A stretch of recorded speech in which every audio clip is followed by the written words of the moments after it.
All right. Ding. Hey there, how are you? Fine. Thanks so much. So How good are to see you? you. So good to see you too. So thanks for coming to my Perth stories. I was Elbia's Doula. How long ago? I forget. How long ago Well, was it? Naya just turned 1 year old this Wow. week, um, on Tuesday, October 10th. So you were my doula, I guess, at least for the last, I mean, you were my doula at least the last 5 months, I think, for five Yeah. months, yeah, of the pregnancy. Yeah, Awesome. yeah. So what made you want to have a doula? Well, I think that my previous experience with the system were not very welcoming, and my husband and I had a miscarriage before having, being pregnant with Naya. I'm just going to turn on this, sorry. And so I think that what we wanted was somebody to be our support system and to advocate for us, but also kind of empower us to advocate for ourselves. Hmm. And obviously, somebody who will be able to be there at the labor and at the birth and obviously help us. But I think that something that you said early on was that you wanted to be also there for my husband, for him to experience the birth without having to be all the time aware of me or of my needs, and have his own experience. And that's something that I think that made us decide, like, oh yeah, we want her, because that's exactly what we wanted, even though maybe we didn't know it back then. Hmm. And so before you had a birth, what did you picture it? Like, how did you imagine birth? Oh my God. uh, I think that I thought that we were going to be able to, uh, stay a few hours at home, and at the beginning of the birth, that's how I picture my birth. I mean, I knew that my decision was not going to have a baby at home because I was fearful of other things, my age, etc. So even though hospitals probably are not the most welcoming place, I knew that I wanted to have that extra safety around. But I thought that most of my birth would have, I imagine they would have been at home. I wanted them to be at home and be here with my husband and with you. Mm-hmm. And, And well, well, it wasn't that way, obviously. I think that you mentioned this one time, or we often make our birth plan and our wishes, and you gave us a template to do that. That was amazing. um and the reality was that I needed to have an induction, right? Because I was diagnosed with gestational diabetes by week 34, and even though I was healthy, etc., doctors wanted to be super precautious, so they decided to induce the birth by, I think, that week 39 or 40. I don't remember yeah, anymore. I think it usually, was, yeah. yeah, it Mm-hmm. was. And so we needed to get ready to have the entire bird at the hospital, right? And Right. that's when it happened. So what time did they have you come into the hospital? So Naya was born on October 10 at, I remember this, right? Uh, 3:43 a.m. yeah. And so they decided, I think that my due date was October 8. So Mm-hmm. by October 7, that by no, even before that, obviously, they decided, if you don't have, you don't, if you haven't started to, be in labor before October 7, you will come to the hospital that day. Mm-hmm. Who actually suggested to go in the evening. And so that's what we did. And we were, um, how do you say, what was the word when they prepare you to get to be hospitalized? I don't remember the word right now, but Triage? yeah, I guess triage. We were there by 9 p.m. and the induction started at, I remember perfectly, at midnight, precisely. Mm-hmm. Yep. So by 4 p.m., 4 a.m., 5 a.m., I was already feeling contractions and I was like, what the hell is this? Mm-hmm. Yeah, and tell me. I say so started at 12 a.m. How did they I forget which tool did they use? Did they use Pitocin, a balloon? I forget. They use balloon. Right, Um, right. that's Hmm. what they started with at midnight on October 8th.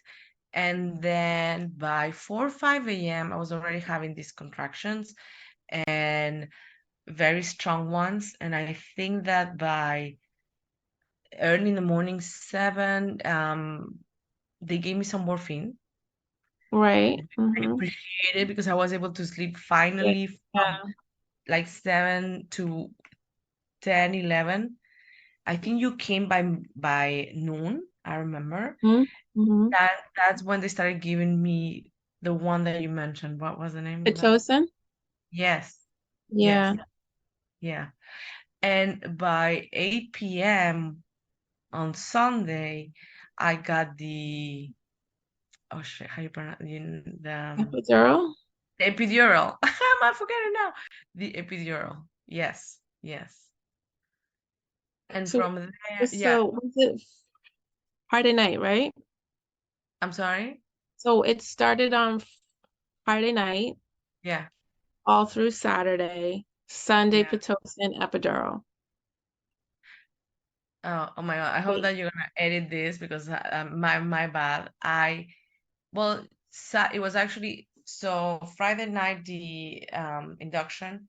No, Uh-huh. but Saturday morning Okay. in first, and then Saturday at 8, 9 p.m. I had the Right. epidural. Right. Okay. So Saturday night. Yeah, yeah, yeah. Inductions get long. Inductions get long. Yeah, I mean, I didn't know back then, and thank God, I didn't know that the births were more complicated with induction. I think it Oh was yeah. my husband who later told me this. And he said, I didn't want to tell you because you probably would have, Mm-hmm. been more. Mm-hmm. But thank God he didn't tell me.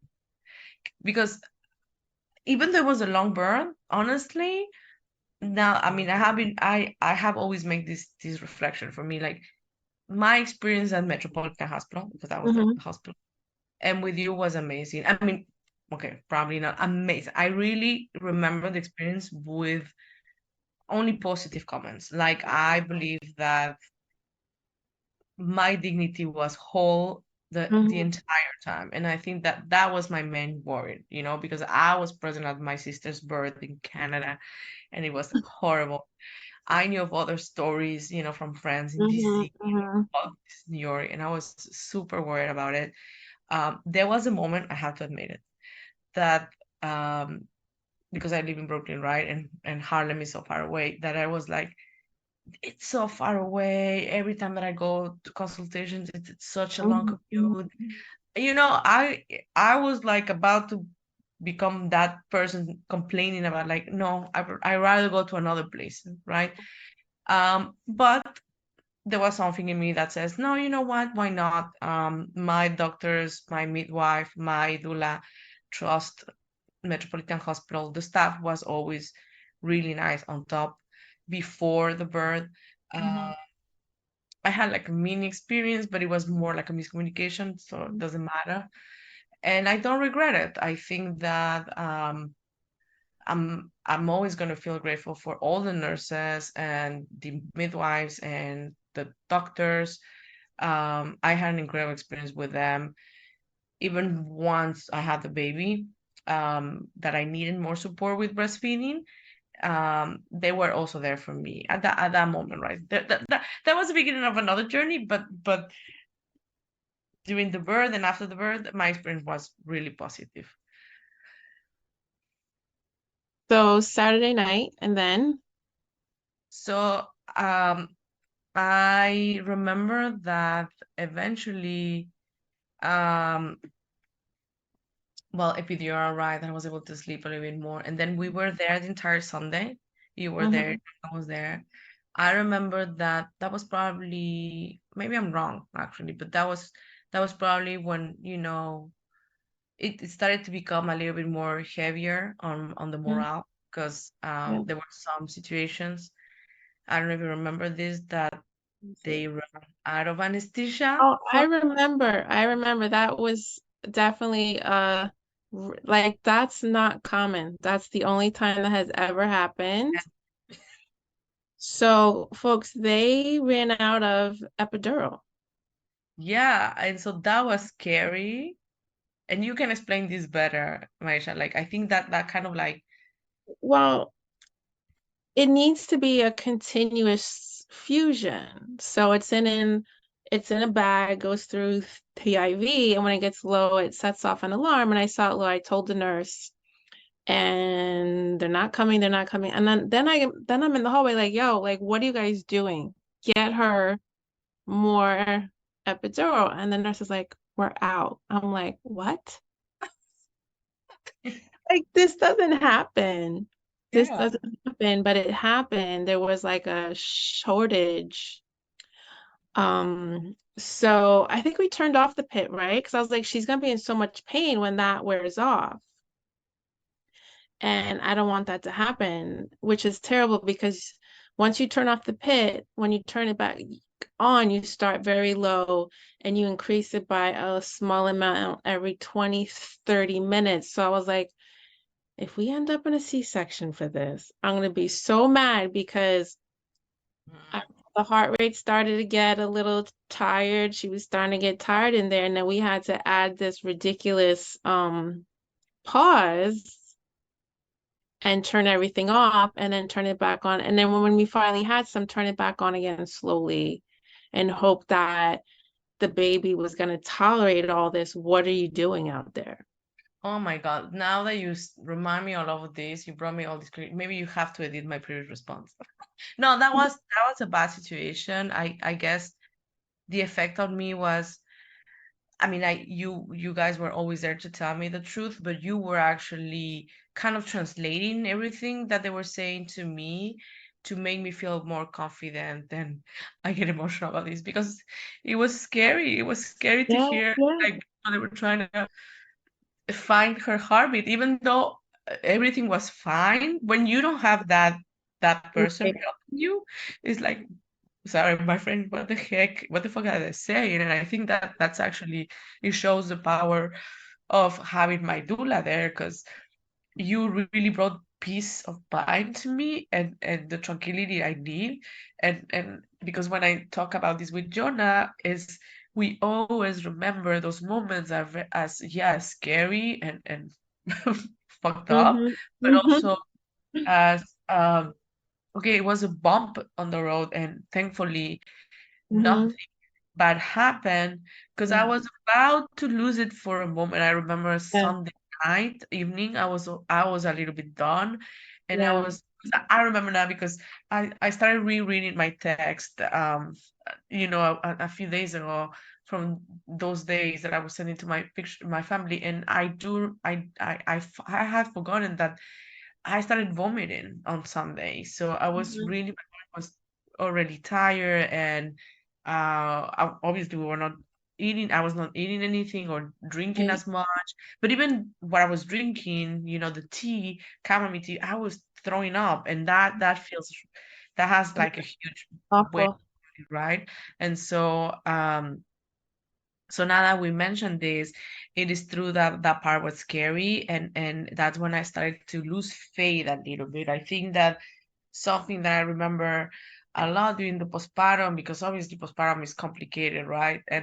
Um and beautiful at the same time. But I sometimes, and I guess a lot of women feel like that, new moms, like when you are trying to redefine who you are and who is this Yes. new transformed person, I often go back to those 3 days and say, God, I wish I have the strength right now that I show those days, because I think that, yeah, like if I wasn't prepared, because I also kind of prepare, more like Mm-hmm. spiritually go through this process. And if I hadn't you guys, both of you, I don't know how I would have been, Mm-hmm. during those challenging hours. Yeah. I mean, so many people ask me like, what are the, terrible things that happen in the hospital? And it's like, it's hard to explain, but it's not like some mean guy comes in and is like, I'm gonna give you a cesarean now. You're like, no, that's not what happens. It's all these other crazy things. Like, why are we out of epidural? Like, this is just unheard of. And to turn off the Pitocin to pause the induction could just really mess up the flow, which it kind of did. But then thankfully we brought it back up, and her heart rate started to be not great. So then we were on a time clock, like, is this going to be a vaginal birth or a cesarean? And we don't know. And it was just so unfair to you and to her. Yeah. And it's not like anyone purposely tried to harm you, though. It's just these crazy things in New York and Yeah. throughout this country and the healthcare. Yeah. Yeah. It's like, why are we scrambling for essentials? This is crazy. Oh, that's But crazy. That's it crazy. it happens. It happens. I see machines that don't work and being really short staffed and just these things. Yeah, no, totally. It's crazy. That was crazy. That was crazy. But I'm so glad she hung in there for us and didn't, so her heart rate showed signs that she was starting to get tired of this because it had been some time. Yeah. But we got in under the wire so you could push her out. Yeah, and I remember that we were so tired by the end of the Oh yeah. afternoon, but we were at the same time, trying to get hopes again. Uh-huh. I remember I always joke about this or talk about this with Jonah, is that by 11:30, something like that, I was already, like they said, you're ready. Um, we're gonna come back. And then it took them like an hour and a half to come back, Yeah. remember? Yeah. I think you guys were already, they said make room, right? In our Right, camp. right. You guys were like cleaning Mhm. everything, and suddenly I was exhausted, and I said, okay, I don't think they're gonna come back. I'm gonna start getting ready to sleep, and you should do. And you did the same, and that's when they came at 1 a.m. and they say, okay, this is the moment you're gonna start pushing. And I was like, I have one more minute to think about it. Like, okay, yeah. I remember that was like so at that moment they said I wasn't expecting like delivering in the room, because I don't know, because that was my first time, so I didn't know anything, right? But that was something that I remember now, and I laugh like, oh yeah, we were thinking we're gonna sleep, but no. Yeah, yeah. Yeah. A lot of people think you don't give birth there because in the old days, like back when a lot of our parents had births, you went to like a different room, you Yeah, know? we see that in the movies, right? Or in the that Right. maybe But that hasn't happened in a long time, that too. Yeah, yeah, yeah, yeah, yeah. but all of us parents, so we heard like, how our parents told us you went to like a different room. So yeah. And then you push there. And it was very like sterile, tiled, bright lights, all icky, but that's not how it is now. Got you. Yeah. Maisha, I have a question. Yes.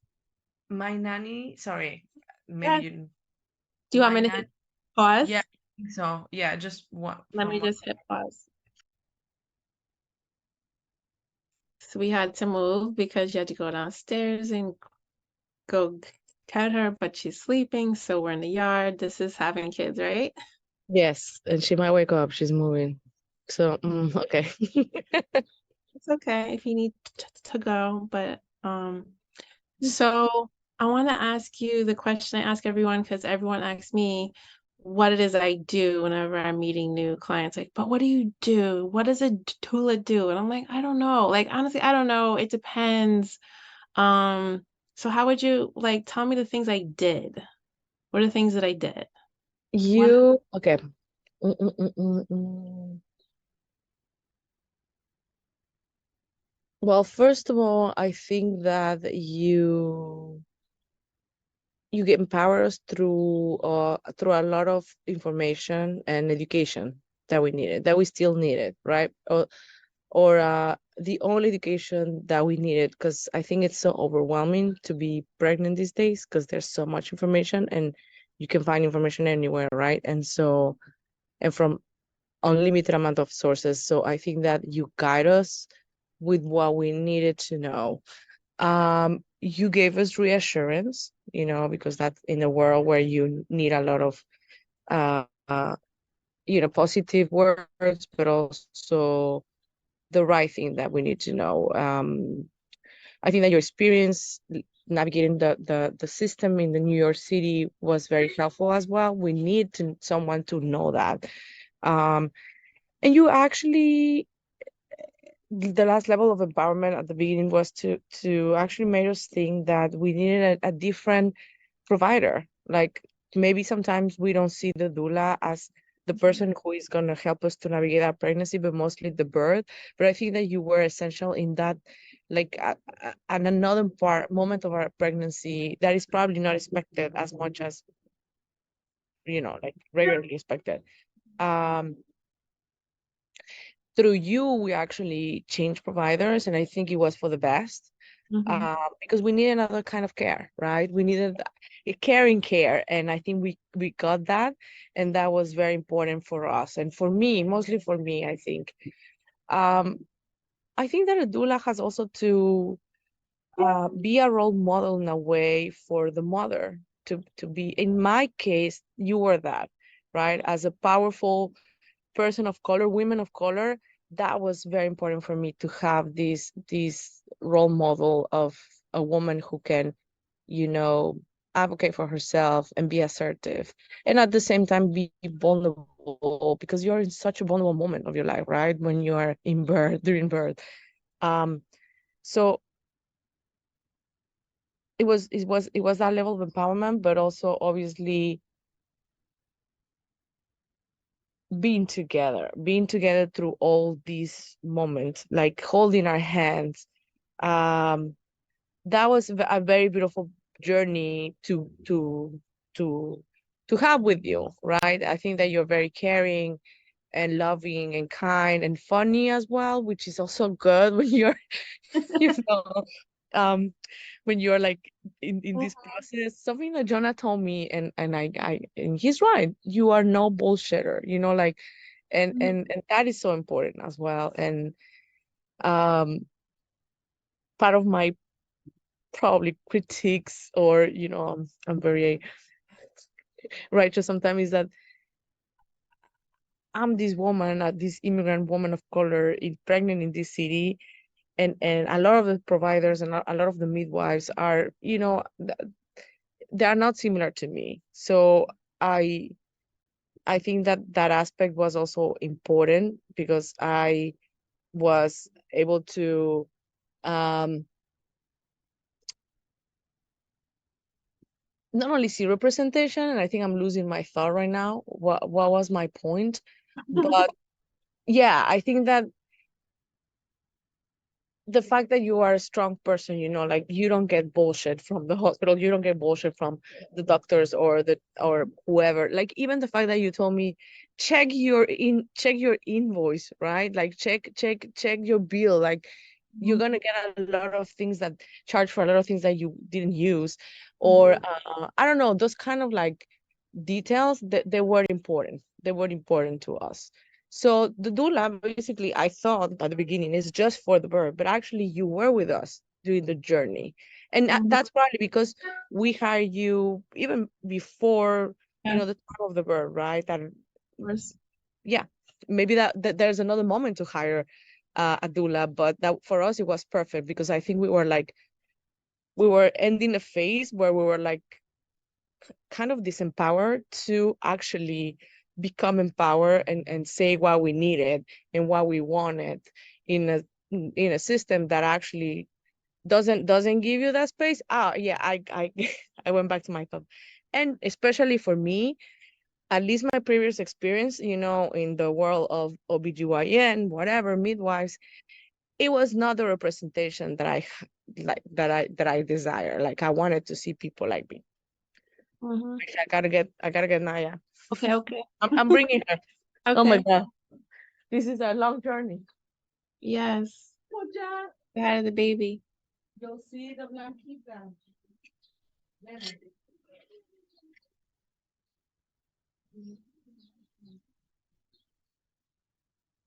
We're in the backyard with the baby, huh?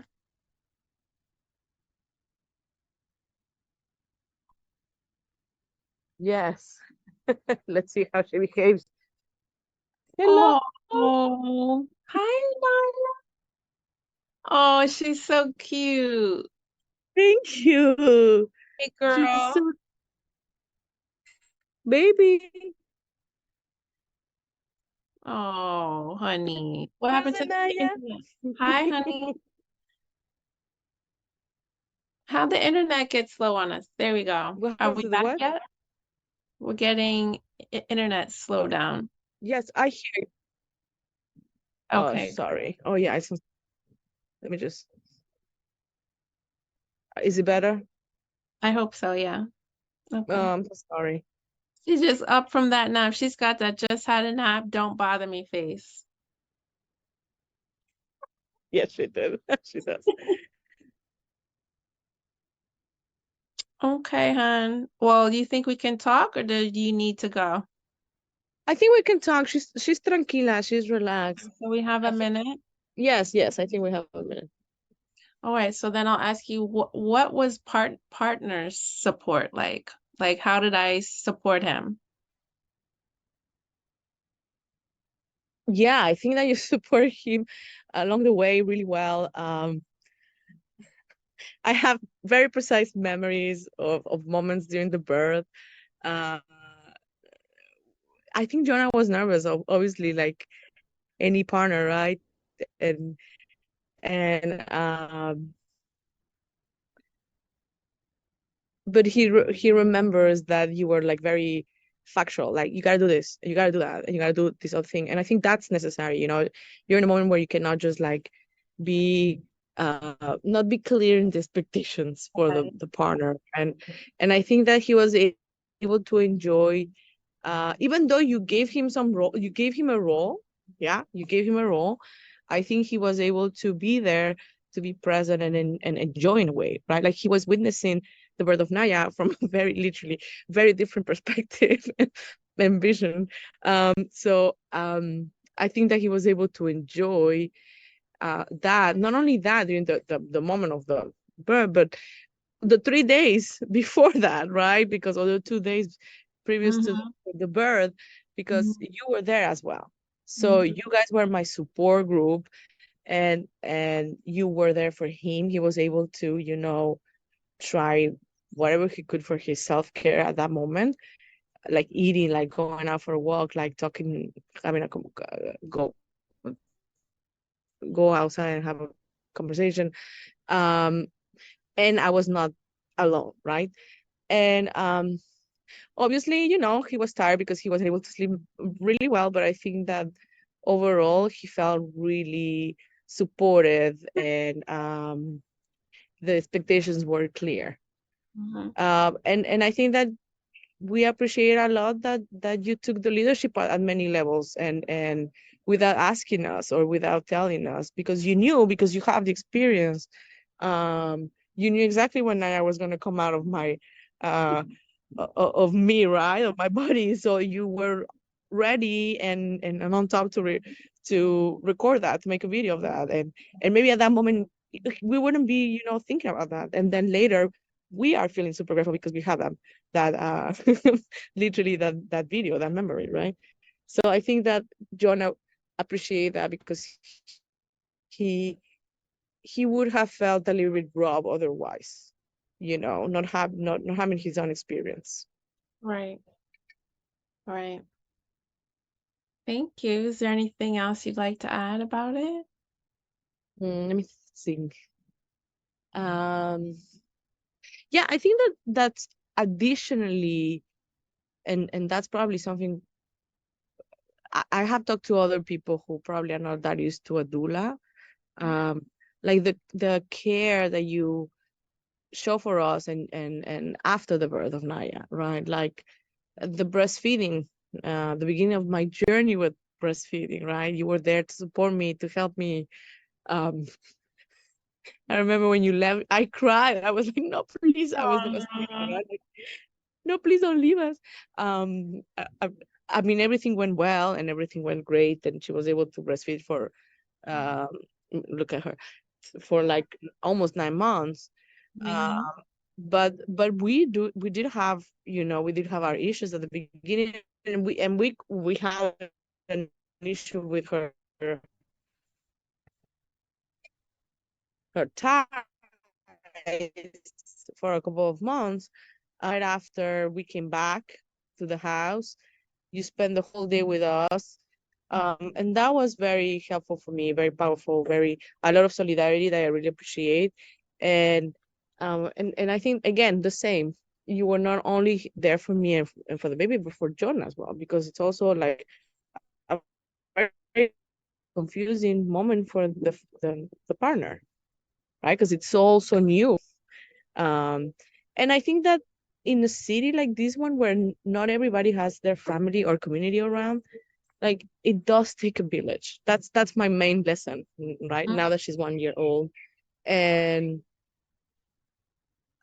you are an important person from that village, right? And I really appreciate the love, because I could feel the love.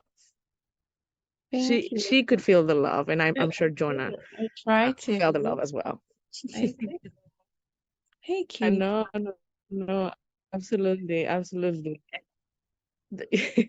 Hey, I would say that definitely my birth. I remember my birth with a very positive, um, as a very positive experience overall. Yes, we had that situation with the epidural and the anesthesia, but I, as many women say, like I had probably forgotten about it, because Yeah. overall it was a very positive experience. But it was not only the staff, right, or the way Yeah. nurses like were super kind to me. It was also because you were there, and because Jonah was there, and I think you guys made a great team,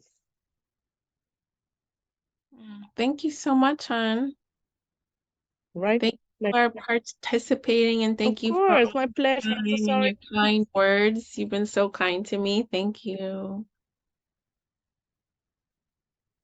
Of course, I highly recommend you, anyone who wants to have a powerful doula, go with Maisha. I'm sorry it's been hectic. I postponed, then we changed, then I had to move, and then No, it's this little okay. torturing me with her love. Yes, yes. I'm gonna hit pause on the thingy. Okay. Go ahead. One day now I'm gonna tell you the story of a bird, sweetie. But I really remember, because the pushing phase, that long. It was like 2.5, 3 hours. Hold on. Try it again. Yeah, I The was saying that. Let me see. Okay, is it better now? I hope so. Go ahead. It's a little choppy. Um, what I wanted to say is that during the pushing, the intense moment of pushing, so sorry, you were a life-saving person. I think that's the moment when the partner is the most nervous, right? And, and he, you were supporting me. You were the hand that I was, how do you say, squeezing. Yeah. Like, I remember that, right? I remember your voice. I remember your enthusiasm, but your energy. And again, I think that you were the model for Jonah, because he was very nervous. He was very nervous at the moment. Um, and you took the weight from his shoulder to actually be there all the time for me. And he was able to enjoy seeing Naya coming out of my vagina, right? Like seeing her hair, etc., her head. Um, I didn't have my mom here. I mean, there, So you were a maternal figure for me, and I really appreciate that. I'm not saying that you're super young and your skin is perfect, but literally, and I think that's the reason why I'll cry when we left, because you were really not only the community but also the family, right? And you were my doula, and I really love you, and you were like my mom at that moment, the person that I needed to Yeah. go through this. Uh-huh. Without getting nervous though, Yeah. without multiplying the feelings of fear or whatever, right? So I think that that's actually a main difference, because I was there when my sister was in labor and my mom was there, and not to critique my mom, she's a great person, and she was supporting really well my sister. But I think that the people who are around a woman who is in labor, we get nervous and we have our own anxieties, and we're also overwhelmed. And if the person is, suffering away, my sister had a rough labor, um, we are also like, impacting them with Yeah. our own feelings and emotions. And I think that and I hope every doula is like you were able to maintain, your nervous system intact, and to actually be the opposite of somebody who is nervous and who is um um And holding it bring, down. correct, holding the space for you, right? Yes. Holding the process for you, and that's so important. Hey, hands bumps. So that I will always remember. And people, that's what a doula is for, because they're gonna bring you the calm and peace and no Mhm. bullshit in all of this. Hi, baby girl. I feel calm at birth. I just do. I'm not trying to feel calm. I just do. Got you. That's just how I am. And that's also your experience, like you have been doing this for a while, Yep. and Yep. Oh, wow. yes, mira, she's talking to you. She brought you to the world, Naya. Not me. It was you. Well, it was me, yes, but I was supported by her and all the doctors and nurses, sweetie, and your dad. And I remember you told him, "Don't do that with with the legs." Remember? I mean, he was dropping my legs and Oh, my, okay. Yeah. So she can't feel her and legs. you were like, Bloop. "Please." And he was also like, that was fun. That was fun. Yeah. It was amazing. Yeah, Yeah, I was. I remember that with a lot of love. that's fabulous. I love it. Thank you, dear. Cute. Bueno. Yes. Okay, Mama. Well, thank you so much. It's so good to see Of course. you. Yes. Pause